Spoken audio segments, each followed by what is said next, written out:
Hey, welcome back, and thank you for sticking around on Upper Michigan today. We have pulled in Brianna Mesh and Kyle Wiersma of the Great Lakes Recovery Center to join this conversation about mental health, well-being here on campus at NMU and in the Marquette community as a whole. So starting with you, Brianna, how does the West End Suicide Prevention and the Great Lakes Recovery Center support the mental health of students here at NMU's campus?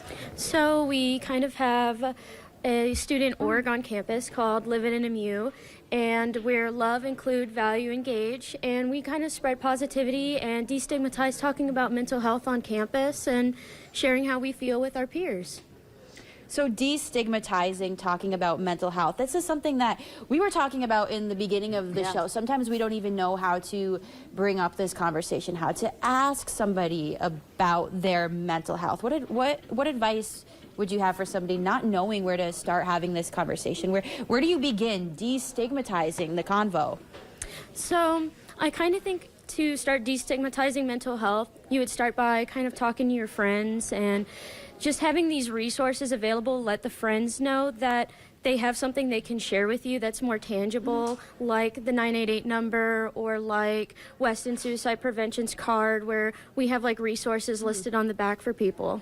And Kyle, we talk about this all the time. Resources, connecting students and people to resources. Definitely. And you're one of those resources that we list. But as we listed, it's a phone number and a name. What's behind that? What do you actually offer somebody who calls that phone number? So we're more and more focusing on whole person care.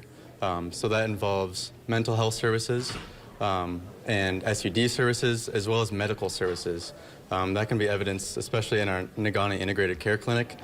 We have mental health services in there, SUD services, and the medical services. So we do primary care, pediatrics, and specialty services such as Hep C treatment and dermatology.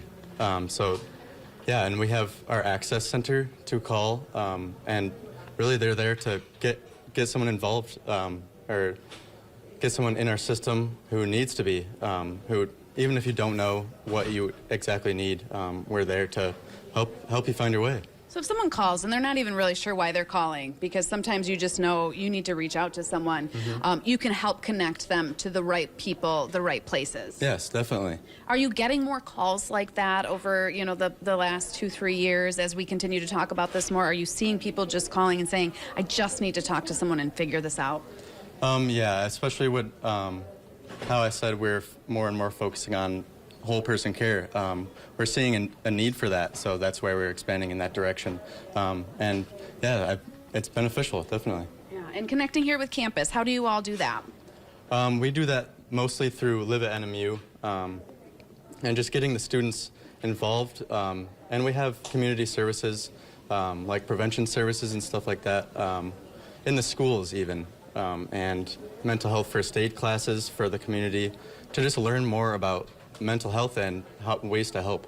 Yeah, just connecting those dots as we've talked about. Right, and Brianna, for some people though, the idea of reaching out to somebody, making a phone call, stepping into a building in person to have this conversation, to start to receive the treatment, that can be really intimidating, a little bit scary for some people. They might not be ready to take that step. What should people like that do in the meantime?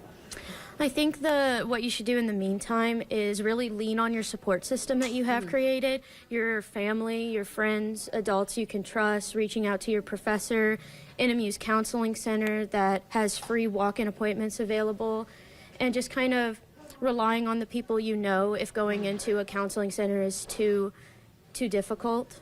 And sometimes the people that you know, they might be your hairdresser, it might be your cosmetologist, you're in for an appointment and it doubles as a therapy vent session. That's right. You never know when a little self-care might just lift your spirits and get you headed in the right direction, which is why we're here at the cosmetology department. Thank you both so much for being a part of the show and for everything that you're doing and just keeping that conversation going. We're going to be talking with Sarah Derwin from the Marquette County Health Department after the break.